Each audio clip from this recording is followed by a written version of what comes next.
Driving in my car right after a beer. Hey. Okay, so this might be the worst Deltarune theory video ever made, so I'm gonna try to make this quick. In Chapter 3 of Deltarune, the heroes encounter two characters named Lino and Alina. These two are a weather reporting duo that are clearly supposed to be a Dark World version of the Weather Channel, and the two of them are a romantic couple. They're dating. However, in your battle against them, you are required to act in a way that makes them get into an argument, which results in the two of them breaking up. Now, of course, it's pretty heavily implied that this relationship and breakup aren't just a part of the show, but an actual matter of contention between the two characters. Like, their breakup is real and genuine. It's not just like a bit for the show. And like many parts of this specific Dark World, it is specifically tailored to Chris's memories and experiences, since Tenna, the Dark World version of Chris's family TV, talks a lot about Chris's past experiences with his family. He laments that the family broke apart in the aftermath of Dessa's disappearance, and Toriel and Asgore's divorce, plus many other characters we encounter in this world, are actual pieces of Chris's home they have a connection to. So obviously this means that the breakup between Lino and Alina are meant to parallel the broken relationship between Toriel and Asgore. This is not news, right? This has been pointed out a bunch of times in the fandom so far.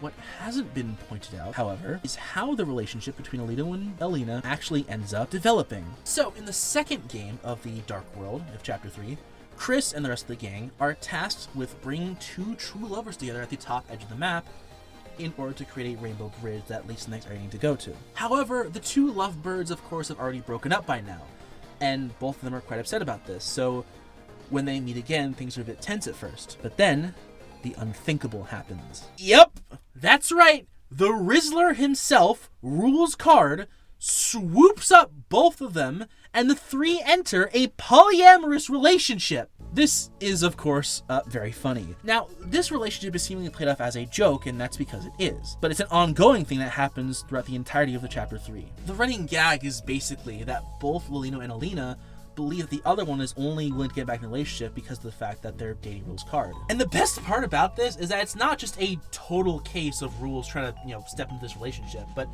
both of them think that Rule's card is hot. They just also think he's really weird, which predictably results in the two of them kicking Rule's card out of the relationship. Except kind of not, because he's still chilling with them in Chapter 4. It's not really clear what the specifics of their relationship is as of Chapter 4, and I am really glad that's the case, because this entire segment is a massive fucking TMI. But what we have at the end is a loving couple that starts out together only to break up, but then get back together because of a third party that may or not stick around in the relationship.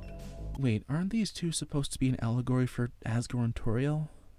Hang on, wait, no, there's no way that's what he's trying to imply. What the fuck, Toby Fox, what? I mean, sure, maybe Lino and Alina are meant to be analogous to Toriel and Asgore relationship, sure, and Alina and Alina do get back together and enter a poly relationship with a third guy, but I mean, that doesn't mean that the same thing's gonna happen with Asgore and Toriel, right? I mean, who would even be that third guy? Like, I mean, it's not like anyone else is in a sort of relationship with Toriel. Wait a fucking minute.